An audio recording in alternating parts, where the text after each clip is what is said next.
विक्रमी संवत 2078 की शुरुआत पर, नववर्ष पर समस्त मानव जगत को बधाइयाँ और इस नए वर्ष में सबके सुखद भविष्य की शुभकामना, पूरे विश्व मानवता के उद्धार की शुभकामना, कोरोना जैसे संकट से मुक्ति की शुभकामना। विक्रमी संवत का प्रारंभ चैत्र माह के शुक्ल पक्ष के प्रथम दिन प्रतिपदा से माना जाता है, अर्थात चैत्र माह का आधा बीतने के बाद, अर्थात इस संवत में चैत्र माह का कृष्ण पक्ष पिछले वर्ष का अंतिम पखवाड़ा होता है, तो आने वाले वर्ष का पहला पखवाड़ा होता है। इस संवत की शुरुआत के पीछे ऐतिहासिक दृष्टि से सर्वमान्य मत का अभाव है, लेकिन सामान्य तौर पर यह माना जाता है कि इसे उज्जैन के शासक विक्रमादित्य ने चलाया।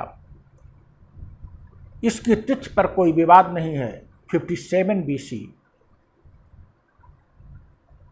में इसे चलाया गया, अर्थात ईस्वी सन शुरू होने के 57 साल पहले। इसीलिए 2021 में 57 साल जोड़ दीजिए तो 2078 विक्रमी संवत हो रहा है और 2021 ईस्वी सन है, अर्थात 57 साल पहले से है ये।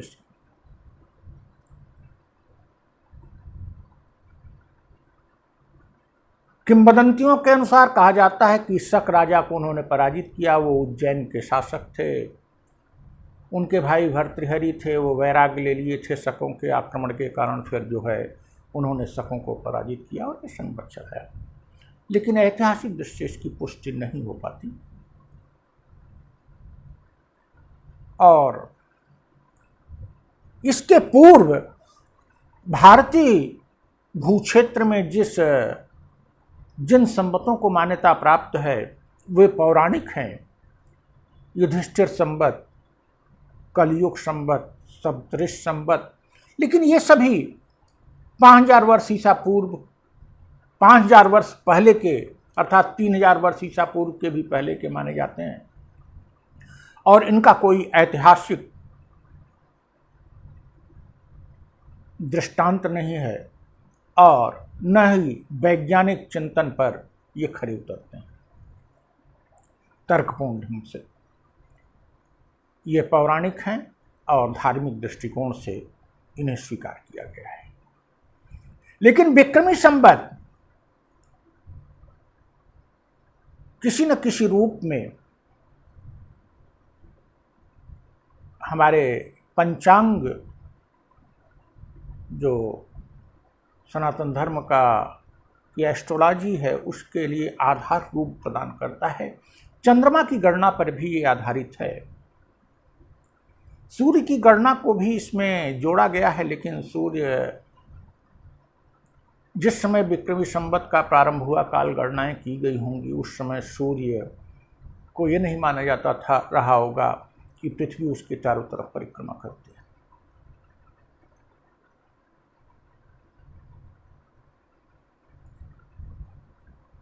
विक्रमी संवत के बाद भारतीय भूक्षेत्र में जो संवत चला वो शक संवत चला और वो शक संवत 78 AD में चलाया गया। कुछ विद्वानों का मत है कनिष्क के राज्यारोहण की तिथि, लेकिन शक नाम से चलाया गया। कनिष्क तो कुषाण था और कनिष्क के राज्यारोहण को लेकर भी विवाद है। जो भी हो, शक संवत कुछ और परिष्कृत रूप में आया और गुप्त सम्राटों के काल में और गुप्त सम्राटों के बाद खास करके वाराहमिहिर ने और ब्रह्मगुप्त ने शक संवत का खगोलीय दृष्टि से और ज्योतिष में विशेष रूप से उपयोग किया।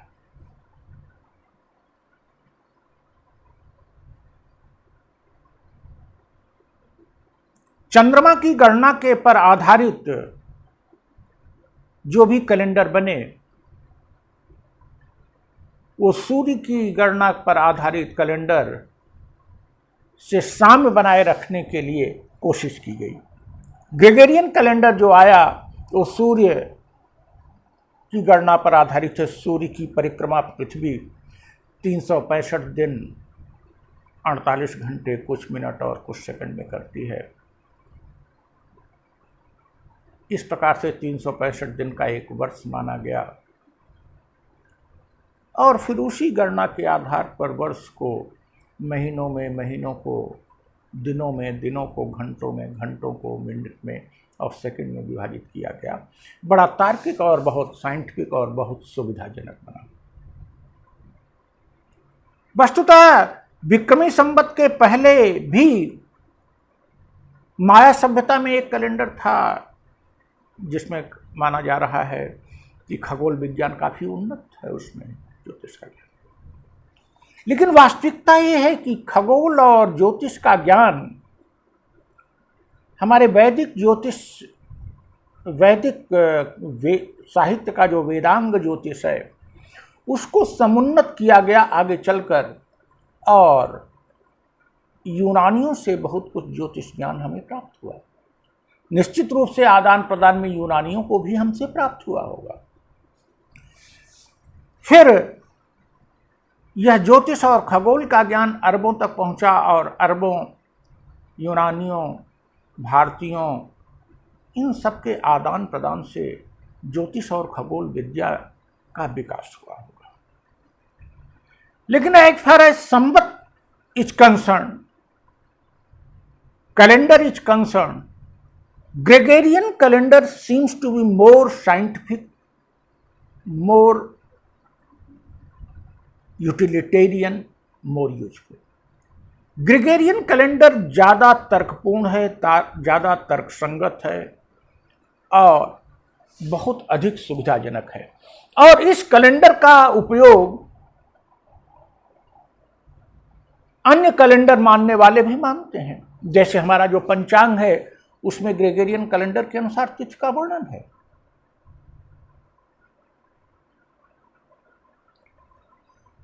इस वीडियो का दूसरा पक्ष हमारा यह है कि आज तमाम लोगों ने हिंदू नववर्ष की बधाई, हिंदू नववर्ष की बधाई, और 1 जनवरी को जब किसी को बधाई दीजिए तो वो व्यंग करता है ये तो हमारा नववर्ष नहीं। ज्ञान और विज्ञान में हमारा और तुम्हारा ये विभेदनकारी प्रवृत्ति कुछ पिछले वर्षों में कुछ ज्यादा ही बढ़ गई है।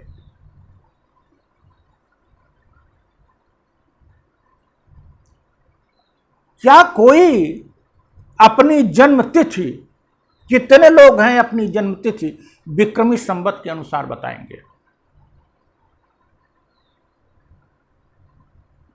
उस तिथि को, और कितने लोग हैं जन्मदिन को उस तिथि के अनुसार याद रख पाएंगे?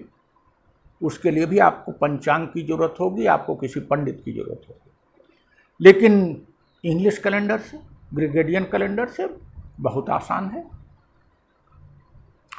तो 1 जनवरी नववर्ष के रूप में स्वीकार किया गया है, इसमें तू मैं क्या?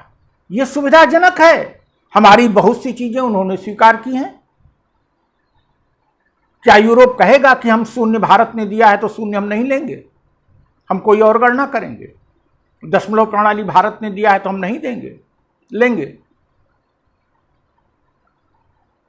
प्रकृति के बारे में भारतीयों में जो चिंतन था, आज इन्वायरमेंटलिस्ट उसको नहीं लेंगे, ये भारतीयों का है।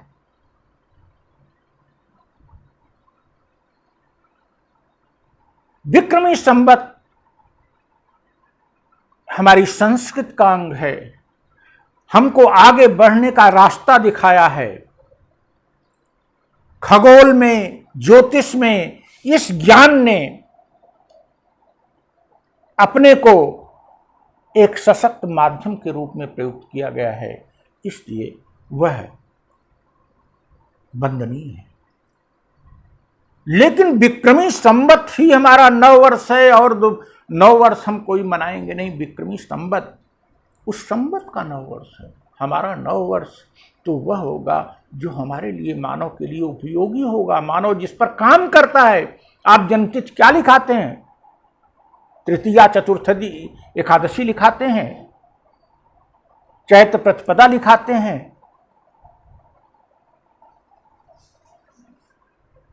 वस्तुतः हम उन नौजवानों को ये वीडियो समर्पित करना चाहते हैं जो स्व की आग में, एक छद्म राष्ट्रवाद की आग में अपने को जला रहे हैं। 12 महीने चैत्र वैशाख, 12 राशियां, सभी नक्षत्र, सूर्य, चंद्रमा, संवत, इसका ज्ञान करो।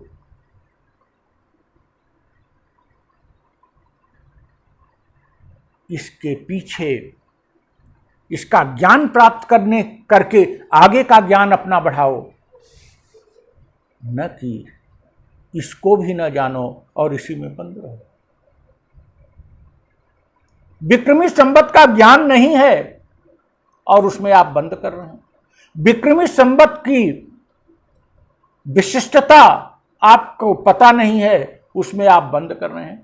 विक्रमादित्य थे भी कि नहीं थे, और थे तो कौन थे पता नहीं है, आप उसी में बंद कर रहे हैं।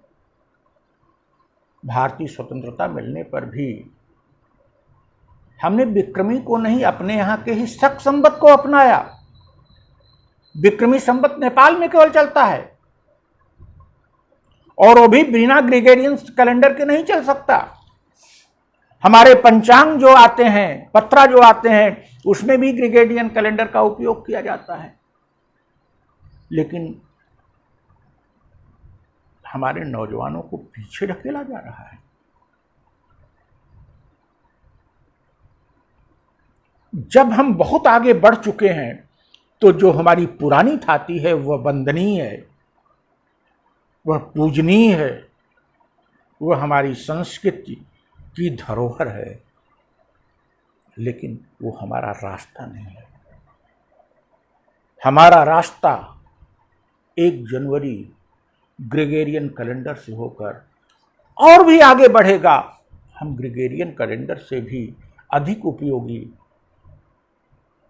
मानव के लिए अधिक उपयोगी, वैज्ञानिकों के लिए, भूगोलवेत्ताओं के लिए, भूगर्भ शास्त्रियों के लिए अधिक उपयोगी कोई कैलेंडर बना सकें, इस दिशा में हमको बढ़ना चाहिए।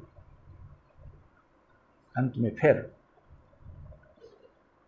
इस नए संवत की सबको बधाई, क्योंकि ये हमारी संस्कृति का अंग है और अपनी संस्कृति को याद करना, अपनी संस्कृति को बनाए रखना अपना धर्म है और हमारे विकास का, हमारे परिवर्तन का परिचायक भी है। लेकिन यह नववर्ष प्रतीक है, यह हमारी धरोहर है। हमारा नववर्ष वह है जिस नववर्ष का डे टू डे लाइफ में हम उपयोग करते हैं। डे टू डे लाइफ में जिस नववर्ष के आधार पर हम अपनी प्लानिंग करते हैं, अपनी योजना बनाते हैं, अपनी दिनचर्या को साकार करते हैं। Thank you.